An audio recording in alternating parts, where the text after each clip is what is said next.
किसी ने क्या खूब कहा है, क्रोध, उत्तेजना, दूसरों की बातों में आकर लिए निर्णय अक्सर गलत होते हैं। ऐसी परिस्थिति में कभी भी कोई निर्णय न ले। नमस्कार दोस्तों, मेरा नाम प्रेम प्रकाश पांडे है। आज अपने चैनल पर एक नई बेहतरीन प्रेरणादायक कहानी लेकर के आया हूं। दोस्तों, आज की कहानी हमें सिखाती है कि जल्दबाजी में निर्णय नहीं लेना चाहिए, क्योंकि जल्दबाजी में लिया गया निर्णय हानि पहुंचा सकता है। तो चलिए, चैनल को सब्सक्राइब नहीं किया है, सब्सक्राइब कर लीजिए और सुनते हैं आज की कहानी, जिसका शीर्षक है निर्णय। एक बार देव शर्मा नाम के ब्राह्मण के घर जिस दिन पुत्र का जन्म हुआ, उसी दिन उसके घर में रहने वाली नेवली ने भी एक नेवले को जन्म दिया। देव शर्मा की पत्नी बहुत दयालु स्वभाव की स्त्री थी।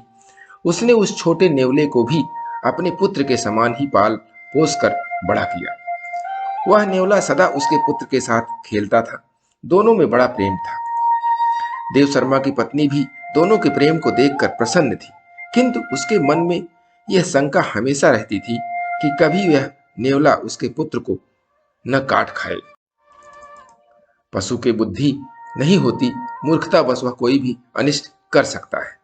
एक दिन उसकी इस आशंका का बुरा परिणाम निकल आया। उस दिन देव शर्मा की पत्नी अपने पुत्र को एक वृक्ष की छाया में सुलाकर स्वयं पास के जलाशय से पानी भरने गई थी। जाते हुए वह अपने पति देव शर्मा से कह गई थी कि वहीं ठहरकर वह पुत्र की देखरेख करे, कहीं ऐसा न हो कि नेवला उसे काट खाए। पत्नी के जाने के बाद देव शर्मा ने सोचा, नेवले और बच्चे में गहरी मैत्री है, नेवला बच्चे को हानि नहीं पहुंचाएगा। यह सोचकर वह अपने सोए हुए बच्चे और नेवले को वृक्ष की छाया में छोड़कर स्वयं भिक्षा के लोभ से कहीं चल पड़ा। देव बस उसी समय एक काला नाग पास के बिल से बाहर निकला। नेवले ने उसे देख लिया। उसे डर हुआ कि कहीं यह उसके मित्र को न डस ले, इसीलिए वह काले नाग पर टूट पड़ा और स्वयं बहुत छत बिछत होते हुए भी उसने नाग के खंड खंड कर दिए। सांप को मारने के बाद वह उसी दिशा में चल पड़ा जिधर देव शर्मा की पत्नी पानी भरने गई थी। उसने सोचा कि वह उसकी वीरता की प्रशंसा करेगी,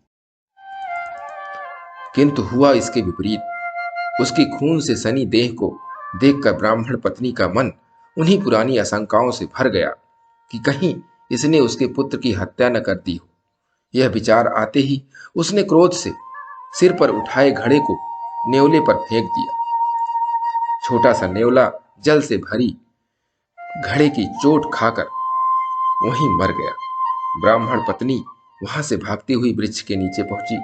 वहां पहुंचकर उसने देखा कि उसका पुत्र बड़ी शांति से सो रहा है और उससे कुछ ही दूरी पर एक काले सांप का शरीर खंड खंड हुआ पड़ा है। तब उसे नेवले की वीरता का ज्ञान हुआ। पश्चाताप से उसकी छाती फटने लगी। इसी बीच ब्राह्मण देव शर्मा भी वहां आ गए। वहां आकर उसने अपनी पत्नी को विलाप करते देखा तो उसका मन भी सशंकित हो गया, किंतु पुत्र को कुशलता पूर्वक सोते देख उसका मन शांत हुआ। पत्नी ने अपने पति देव शर्मा को रोते रोते नेवले की मृत्यु का समाचार सुनाया और कहा, मैं तुम्हें यहीं ठहर कर बच्चे की देखभाल के लिए कह गई थी। तुमने भिक्षा के लोभ से मेरा कहना नहीं माना, इसी से यह परिणाम हुआ। दोस्तों, जल्दबाजी में कोई भी निर्णय नहीं लेना चाहिए। सोच समझकर लिया गया निर्णय हमें होने वाली हानि से बचा सकता है। इसीलिए जब भी निर्णय लेने का समय आए तो सोच समझ कर ले, और इसके लिए प्रतिदिन सुबह 5:30 बजे एक नई कहानी, एक नई उमंग से करें दिन की शुरुआत। तब तक के लिए छोटों से मिले प्यार और बड़ों से मिले आशीर्वाद और भगवान के सहारे के साथ यही कहूँगा, काम तो सभी करते हैं, पर काम करो कुछ ऐसा कि उदाहरण बन जाए। ये छोटी सी स्टोरी आपको अच्छी लगी तो लाइक कीजिए, शेयर कीजिए अपने मित्रों में भी, और कमेंट जरूर करिए। और चैनल को अभी तक सब्सक्राइब नहीं किया है, सब्सक्राइब कर लीजिए। और नई नई बेहतरीन मोटिवेशनल स्टोरी प्रत्येक सुबह 5:30 बजे आपको मिलती रहे, इसके लिए प्रेस बेल आइकन।